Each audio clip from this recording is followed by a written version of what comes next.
Hello बच्चों, let's see this question. Number of structural isomer of C5H12O react with PHMgBr to give benzene as product. Options are the 10, 9, 8 और 7। चलिए इस question को solve करते हैं बच्चों। और सबसे पहले ये देखते हैं कि इस क्वेश्चन को सॉल्व करने के लिए हमें कौन से की कॉन्सेप्ट की जरूरत है। देखिए ये जो सवाल है हमारे पास वो ग्रिग्नार्ड रिएजेंट के रिएक्शन का सवाल है। ग्रिग्नार्ड रिएजेंट का रिएक्शन कराना है हमें। और ग्रिग्नार्ड रिएजेंट का ऐसा रिएक्शन जहां पे ग्रिग्नार्ड रिएजेंट एक बेस की तरह एक्ट कर रहा होगा, यानी कि इसे हमें एसिड बेस रिएक्शन में देखना है। अब देखिए ये कैसे पता चला कि एसिड बेस रिएक्शन में हमें देखना है।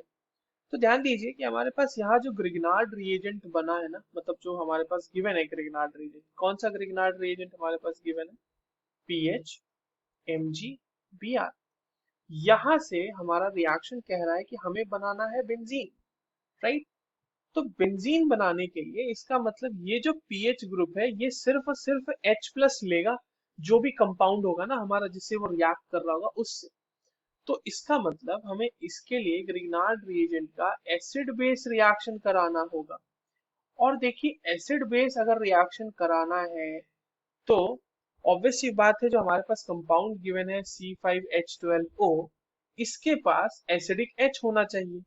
अब अगर आप ध्यान से देखें कि C5H12O ये कीटोन नहीं हो सकता। अगर कीटोन होगा तो उसके साथ वो PHMgBr जो है वो न्यूक्लियोफिलिक एडिशन रिएक्शन कर लेगा, एल्डिहाइड के साथ भी कर लेगा।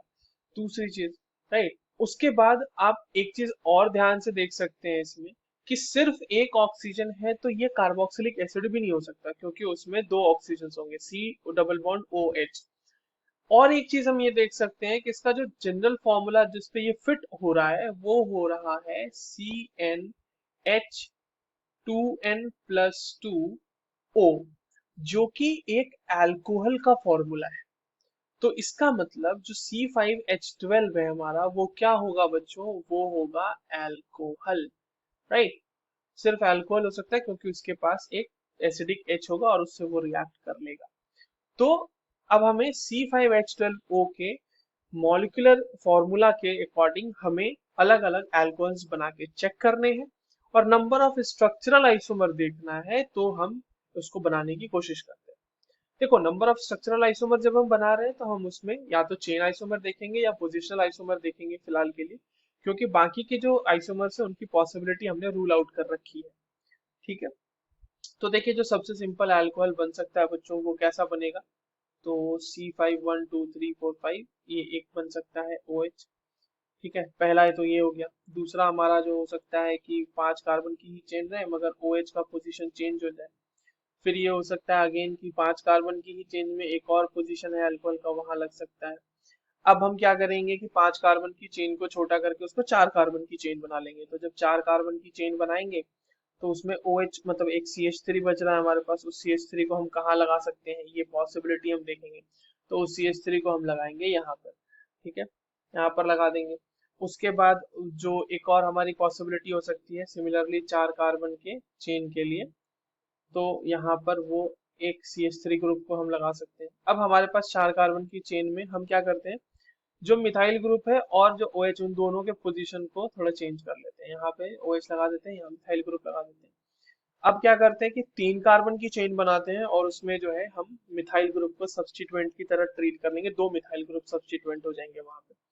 तो 3 कार्बन की चेन बनाई, एक OH लगाया और देखिए यहाँ पे 2 मिथाइल ग्रुप सब्स्टिट्यूएंट के तौर पे लग गए। अब एक और पॉसिबिलिटी थी हालांकि यहाँ पे 4 कार्बन की चेन वाली। वहां पे क्या हो रहा था कि 4 कार्बन की चेन बना के जहाँ पे OH लगा हुआ है वहीं पे एक और हम CH3 लगा दें। नाउ ये जो पूरी की पूरी पॉसिबिलिटी हमने ड्रॉ कर ली है, इसके अलावा और कोई भी स्ट्रक्चरल आइसोमर पॉसिबल नहीं हो सकता C5H12O के लिए। So the final answer will be how many? 1 2 3 4 5 6 7 and 8. So there are 8 possible structural isomers of C5H12O Correct answer is C. I hope you understood this well. All the very best.